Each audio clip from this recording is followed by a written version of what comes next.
And with that, I now recognize Ranking Member Markey for his opening statement. Thank you, Madam Chair, so much. And we're here to talk about small business manufacturers, which contribute to our local economies and provide well-paying jobs for American workers. But we must address the elephant in the room when it comes to American manufacturing, Trump's disastrous, destructive, small business killing tariffs.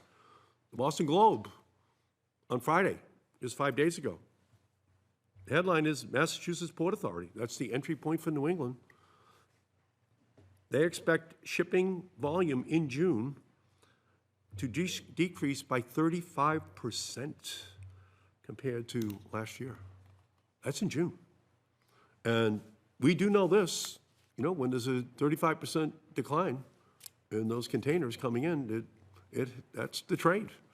That's what helps manufacturers. There's about 40,000 small manufacturers who are hit by tariffs at both ends, as importers and as American producers, who are going to be affected by this. And they're the most vulnerable. Those aren't the big companies. Those are the little companies. They just live month to month. And so that's a very dangerous development. We can't afford to have a 1/3 reduction in New England of the containers coming in. That is trade.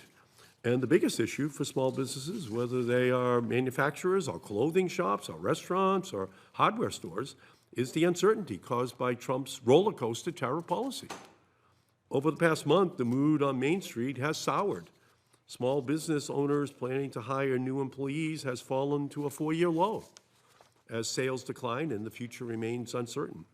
And unlike large corporations, small businesses cannot absorb tariff costs and ride out the storm, even as the vast majority of small businesses are seeing massive tariff-induced cost hikes. This administration is offering exemptions for billion-dollar corporations.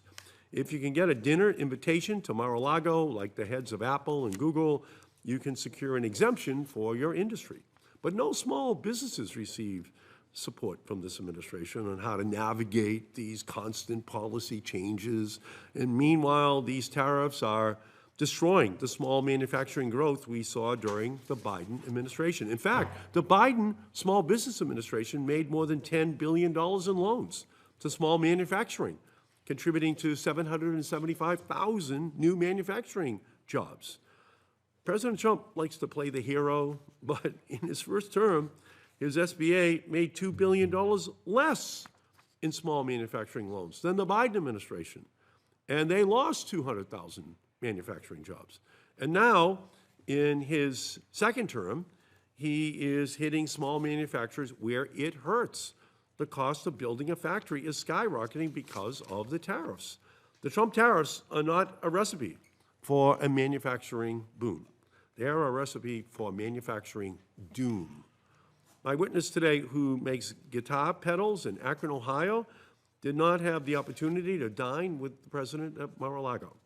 Now she is unsure if her small manufacturing business will survive the uncertainty and crushing cost increases unleashed when the president began his trade war on Main Street, turning Main Street into Pain Street. They are the ones who are feeling this most adversely.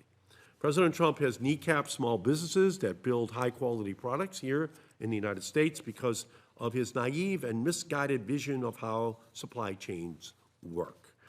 With very few exceptions, American companies that build here must rely, at least to some extent, on components made elsewhere. We can't have 35% fewer containers coming into America, into the port of Boston, of New England. This includes the 40,000 small manufacturers who are being crushed by tariffs at both ends, as importers buying parts and as exporters facing retaliatory tariffs. So I've heard from small businesses in Massachusetts. There's a paranoia which has set in, and I've heard from all across America about the impacts of these tariffs. Last week, I spoke with Brandell Randolph, founder of 1854 Cycling Company, an electric bike manufacturer based in Massachusetts. Brandell shared with me that his company finally recovered from the $45 million which they lost during COVID, only to now be forced to decide whether or not they can weather this new disaster. The message from 1854 and other small businesses across the country is clear. These tariffs are going to put them out of business. And that's why last week I introduced the Small Business Liberation Act to exempt small businesses from the Trump tariffs. Just exempt them. Small business owners are our neighbors, our friends, our family. We must provide the necessary relief so that they can operate and grow and succeed. They're not Democrat or Republican businesses. They're not blue or red small businesses. This should not be a partisan issue. The National Chamber of Commerce has said that we should exempt small businesses. I'm with the National Chamber of Commerce. They're speaking for every Chamber of Commerce all across the country. Exempt small businesses from the tariffs. I've introduced the legislation. We should try to find a way to expedite its passage on the floor of the Senate. I thank you, Madam Chair.